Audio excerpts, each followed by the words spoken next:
I never thought I'd be the kind of person to get caught up in some twisted family drama over money, but here I am. My name is Julia, and this happened 3 years ago, right after my father passed away.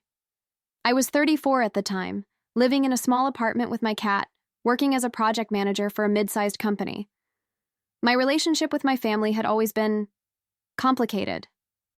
My mom had passed away when I was a teenager, and after that, my father and my older brother, Jake, grew closer while I became more independent. I never thought much of it. Jake was the golden child, the one who could do no wrong. I was just the daughter who didn't need help. That's what my father always said, and honestly, I believed it. When my father died, it was sudden, a heart attack in his sleep. It was devastating, of course, but grief turned into something much worse when I started asking about the will. Jake kept brushing me off, saying he was handling things, and that Dad didn't leave much behind anyway. That didn't sit right with me. My father wasn't rich, but he owned a house, had a decent savings account, and had always been careful with money. The more Jake avoided the conversation, the more suspicious I became. Then, a few weeks later, I found out the truth in the worst way possible. By accident. I was at my dad's house, the place I had practically grown up in, helping sort through his belongings. Jake had been oddly reluctant to let me inside, but I insisted. While looking through old papers in my dad's study, I found an envelope buried under a pile of outdated bills. It was a copy of his original will, dated 5 years ago. My heart pounded as I read it. Everything, his house, his savings, even some investments I didn't know he had, was meant to be split equally between me and Jake. But that wasn't what Jake had been telling me. I took a picture of the document and confronted him that same night. He barely even flinched. Instead, he scoffed and said something I'll never forget. That doesn't mean anything anymore. His confidence shook me. That's when he admitted, without a shred of shame, that he had fixed things after Dad passed. He had the will altered, made it look legitimate, and filed it before I even had a chance to ask questions. Everything was now legally his.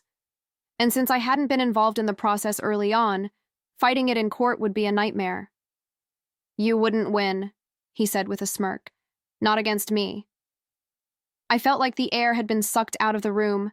I wanted to scream, to throw something, to make him feel even a fraction of the rage boiling inside me. But I didn't. Instead, I forced myself to stay calm. If he was so confident that I couldn't do anything about it, that meant he had covered his tracks well. Too well for me to fight him impulsively. So I swallowed my anger, gave him the coldest look I could manage, and simply said, "We'll see." That was the moment I decided I wasn't going to beg, cry, or plead. I was going to destroy him, quietly, methodically, and without him ever seeing it coming. For the next few months, I played the part of the defeated little sister. I acted hurt but resigned, like I had accepted that he had won. Meanwhile, I started gathering every piece of evidence I could find. I visited the lawyer who had originally handled my father's will, and though she couldn't discuss much, she let something slip. She had been surprised when Jake came in alone, just a day after Dad died, with updated paperwork. That confirmed my suspicions. I also pulled my father's bank records and found something even worse. Jake had started draining accounts before the will was even processed. He had been planning this long before Dad passed. I knew that if I wanted to take Jake down, I needed something undeniable, something that would make it impossible for him to weasel his way out. So, I got creative. I reached out to a friend from college who worked in forensic document analysis. I sent her a copy of both wills, the real one I had found and the forged one Jake had submitted. A week later, she confirmed what I already suspected. The signatures didn't match. Not just that, but the ink and paper of Jake's version were inconsistent with the date it was supposedly signed. It was a sloppy forgery, and now I had proof. But I wasn't done. I needed leverage. I started digging deeper into Jake's finances, and that's when I hit gold. Turns out, my dear brother had been living far beyond his means.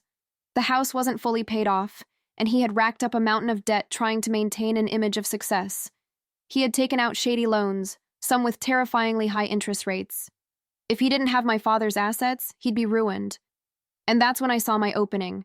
I wasn't just going to expose him. I was going to make sure he lost everything.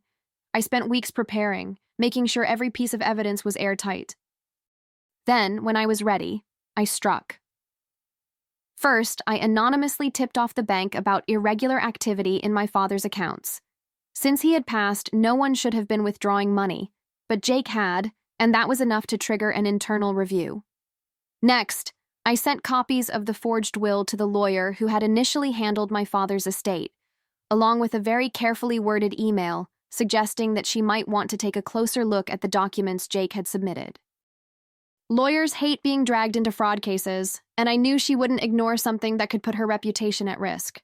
But the real masterpiece? I went straight to his creditors. Using the financial records I had gathered, I contacted a few of the more aggressive lenders and casually mentioned that Jake had recently come into a large inheritance. He had been dodging their calls for months, but once they heard that he had access to assets, they came down on him like a pack of wolves. Within days, he was drowning in demands for immediate payment. And then, just as the pressure was mounting, the legal side of things kicked in.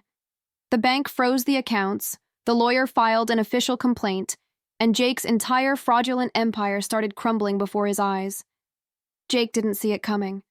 One minute, he was sitting pretty, thinking he had won, and the next, everything was spiraling out of control. His accounts were frozen, his creditors were breathing down his neck, and worst of all, the lawyer he had used to submit the forged will suddenly wanted nothing to do with him. Apparently, she had been too careless in processing his documents, and now that the fraud was under investigation, she was at risk of losing her license. I imagine she wasn't too happy about that. She turned on Jake almost immediately, providing statements that conveniently distanced herself from him while confirming that he had handled everything on his own. In other words, she threw him under the bus. And then came the final blow. With all the evidence I had gathered, I filed a lawsuit contesting the will, backed by the original documents and expert testimony proving the forgery. Jake, now drowning in legal fees and debts, had no way to fight back. His assets, my father's assets, were seized pending investigation, meaning he couldn't access a single cent of the money he had stolen. It was poetic justice. He had taken everything from me, believing he was untouchable, but in the end, his own greed and arrogance were his undoing. The fallout was brutal. Jake tried to fight back, of course. He always had that smug confidence, like he could talk his way out of anything. But this time, there was no escaping it. His fraudulent will was declared invalid, and my father's original wishes were reinstated. The estate was officially split 50-50 between us, just as it should have been from the start. But by then, it didn't even matter. Jake was so deep in debt that he had no way to hold on to his half. The house? Sold off to cover what he owed. The accounts? Seized for investigation, and eventually drained to pay off his creditors. He lost everything. And me? I walked away with exactly what my father had intended for me, my rightful inheritance. But more importantly, I walked away knowing I had outplayed him. No screaming, no pointless fights, no begging for justice. Just quiet, calculated revenge. And the best part? To this day, Jake doesn't know it was me who set everything in motion. As far as he's concerned, the universe simply turned against him.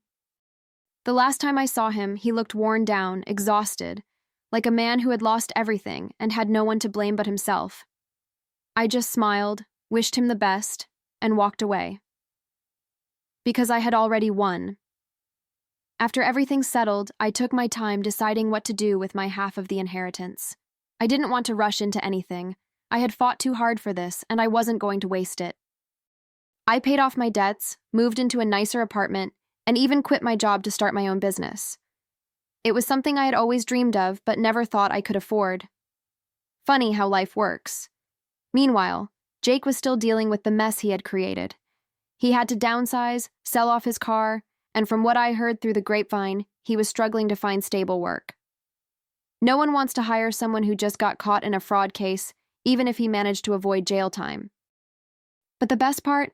Our relatives, especially the ones who had always favored Jake, started to see him for who he really was. For years, he had played the role of the responsible, successful older brother, while I was just the difficult one who asked too many questions. But now they knew. They saw how easily he had betrayed me. how far he had gone just to take what wasn't his. And slowly, one by one, they started distancing themselves from him. He lost not just money, but his reputation, his connections, and the blind admiration he had always relied on. And I didn't have to lift a finger. The last real conversation I had with Jake was about a year after everything fell apart for him. He called me out of nowhere, his voice dripping with forced humility. He tried to play it cool at first, acting like he just wanted to catch up, but I could hear the desperation underneath. And then, after a bit of awkward small talk, he finally got to the point. He needed money. He fed me some sob story about a business opportunity that would help him get back on his feet, and how, since I had won, maybe I could be generous and help him out. I let him talk. I let him ramble about how hard things had been, how unfair life was, how he had made some mistakes, but was trying to move forward. And when he finally stopped to take a breath, I simply said, "You wouldn't win. Not against me."